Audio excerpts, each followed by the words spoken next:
നമസ്കാരം. മുഖ്യമന്ത്രിയും മൈക്കും തമ്മിലുള്ള പിണക്കം അനന്തമായി നീളുകയാണ്.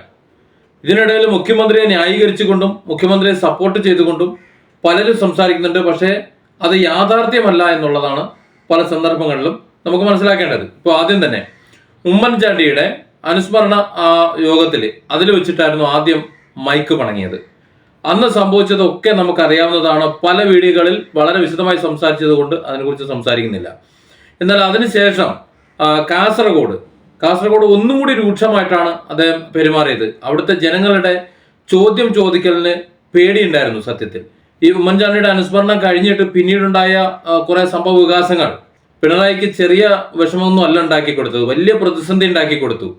നിരന്തരം ചോദ്യങ്ങൾ വന്നു, നടന്ന സംഭവങ്ങളെ കുറിച്ച് മറുപടി പറയാൻ കഴിയാതെ വന്നു. അങ്ങനെ വരുമ്പോൾ പരിപാടികൾ പങ്കെടുക്കാതിരിക്കാനും പറ്റൂല, പങ്കെടുത്താലൊന്നും മിണ്ടാനും പറ്റൂല, എങ്ങനെയെങ്കിലും തടി സലാമത്താക്കണം എന്ന രീതിയിലുള്ള ഒരുതരം പ്രവർത്തനങ്ങളായിരുന്നു അദ്ദേഹം ചെയ്തു വന്നിരുന്നത്. അതിനിടയിലാണ് കാസർഗോഡ് ഒരു പരിപാടി വരുന്നത്. ആ കാസർഗോഡ് പരിപാടിയിൽ അനൗൺസർ അദ്ദേഹം പിന്നാമ്പുറത്തായിരിക്കുമല്ലോ ഇരിക്കുക, മുഖ്യമന്ത്രി ഇരിക്കുന്നിടത്തോ അല്ലെങ്കിൽ മുഖ്യമന്ത്രി കാണലോ ആയിക്കൊള്ളുന്നുണ്ടാവില്ല. അവസാനിപ്പിക്കുന്നു എന്ന് പറഞ്ഞിട്ട് മൂപ്പര് പോയി എന്നാണ് കരുതിയത്. അപ്പോൾ അവസാനിപ്പിക്കുന്നു എന്ന് പറഞ്ഞ ശേഷം ഒരു 2 സെക്കൻഡ് കഴിഞ്ഞിട്ട് അടുത്ത ആളെ ക്ഷണിച്ചു, അവാർഡ് കൊടുക്കാൻ വേണ്ടിയിട്ടുള്ള, വാങ്ങാൻ വേണ്ടിയിട്ടുള്ള ആൾക്കാരെയൊക്കെ ക്ഷണിക്കുകയാണ്. പക്ഷേ നിങ്ങൾക്ക് എൻ്റെ അഭിവാദനങ്ങൾ എന്ന് പറയുന്ന അഭിവാദനങ്ങളുടെ കഴിഞ്ഞതിന് ശേഷമാണ് ഈ അനൗൺസ് വന്നത്. ഇപ്പോൾ 2-3 അക്ഷരം ഒന്ന് മിസ്സായി. അതിന് മൂപ്പര് അവിടെ വലിയ പുകലുണ്ടാക്കി വീണ് കിട്ടിയൊരു അവസരം വളരെ നന്നായിട്ട് മുതലാക്കി അവിടെ നിന്ന് ഇറങ്ങി ഒരൊറ്റ പോക്കങ്ങോട്ട് പോയി. അത് നമ്മൾ കണ്ടതാണ്. പിന്നെ അവിടെ അവാർഡ് കൊടുക്കാൻ നിന്നില്ല, സംസാരിക്കാൻ നിന്നില്ല, ഒന്നിനും നിന്നില്ല. കാരണം എങ്ങനെയെങ്കിലും രക്ഷപ്പെടണം. അത് ശരിയാണ് എന്ന് തെളിയിക്കുന്നതാണ് കഴിഞ്ഞ ദിവസം കോട്ടയത്ത് മനസ്സിലാക്കിയത്. കാരണം കോട്ടയത്ത് എങ്ങനെ പോയിട്ട് മൈക്ക് പണങ്ങുന്നില്ല. കുറെ കാര്യങ്ങൾ എഴുതിക്കൊണ്ടുപോയി. ഈ എഴുതിക്കൊണ്ടുപോയ കാര്യങ്ങൾ അത് വായിച്ചു കഴിഞ്ഞാൽ ജനം ചിരിക്കും, ഇല്ലെങ്കിൽ ഒരുപക്ഷെ ജനം കൂക്കി വിളിക്കും.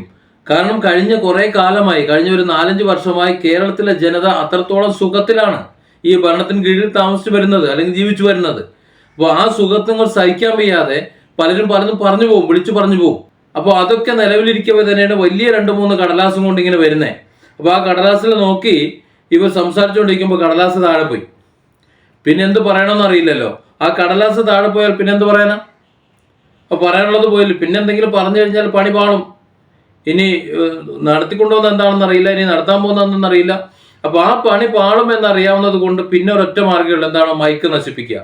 പിന്നീട് നമ്മൾ ആ മൈക്കുമേ കാണിച്ചത് കണ്ടു. ഇങ്ങനെ അങ്ങോട്ട് പിടിച്ച് ഒരു നിലയ്ക്കും അത് പോകാത്ത മൈക്കിനെ പിടിച്ചങ്ങോട്ട് ഒടിച്ചിട്ടാണ് ചെയ്തത്. ശരിക്ക് ഒടിച്ചിടുകയാണ് ചെയ്തത്. എന്നിട്ട് ഇപ്പോഴും പത്രക്കാരും ചാനലുകാരും പറയുന്നത് മൈക്ക് വീണു എന്നാണ്. മൈക്ക് വീണതല്ല, വീഴ്ത്തിയതാണ്. അത് കാണുന്ന ഏത് കണ്ണു പൊട്ടനും കാര്യം മനസ്സിലാവും. അതുകൊണ്ട് അത് വീണു എന്ന് ഇനിയും നിങ്ങൾ കുറെ പിണം താങ്ങി ഒരു ചാനലുകാരും കുറെ പത്രക്കാരും നിങ്ങളത് പറയരുത്. നിങ്ങൾ ആ വീഡിയോ ഒന്നുകൂടെ പോയി കാണും. നിങ്ങൾ നേരിട്ട് കണ്ടവരല്ലേ, അതൊന്നുകൂടി കാണും. എത്രത്തോളം ബലം കൊടുത്തതിന് ശേഷമാണ് അത് ഒടിഞ്ഞു വീഴുന്നത്. അല്ലാതെ തൊട്ടപ്പം ഒടിഞ്ഞു വീണത് അല്ല.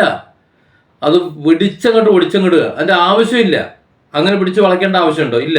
മൈക്ക് പൊസിഷൻ കറക്റ്റാണ്. അകലം കുറച്ച് കുറവാണെങ്കിൽ ഒരു ദേശം ഒന്ന് പിന്നിക്കുന്നാൽ പോരെ. പിടിച്ച് പൊന്തിക്കാൻ താഴ്ത്തേണ്ട എന്താ ആവശ്യമാണുള്ളത്? കറക്റ്റ് മൗത്തിന് കറക്റ്റ് ആ ഒരു പൊസിഷൻ കറക്റ്റായിരുന്നു.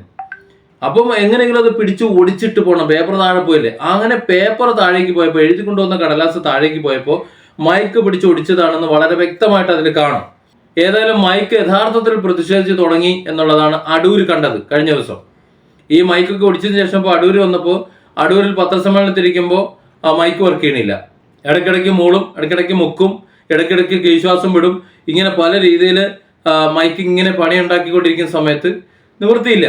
മൈക്കിന് മനസ്സിലായി ഈ മൈക്ക് കൊണ്ട് ഒരു മൈക്ക് നടക്കൂല എന്ന് അറിയാവുന്നത് കൊണ്ട് അതങ്ങ് പണി കൊടുക്കാൻ തീരുമാനിച്ചു. അവസാനം ഓപ്പറേറ്റർ എന്ത് ചെയ്തു? ഒരു നിവൃത്തിയില്ലാതെ മൈക്ക് ഇങ്ങോട്ട് ഓഫാക്കി.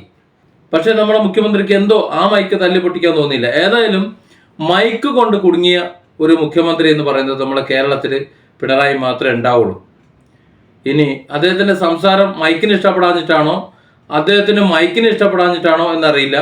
രണ്ടായാലും അദ്ദേഹത്തിൻ്റെ പ്രസംഗത്തിന് ഇനി മൈക്ക് ഇല്ലാതിരിക്കുന്നതാണ്, അതല്ലാന്നുണ്ടെങ്കിൽ അദ്ദേഹം പ്രസംഗിക്കാതിരിക്കുന്നതാണ് നല്ലതെന്നാണ് എനിക്ക് തോന്നുന്നത്.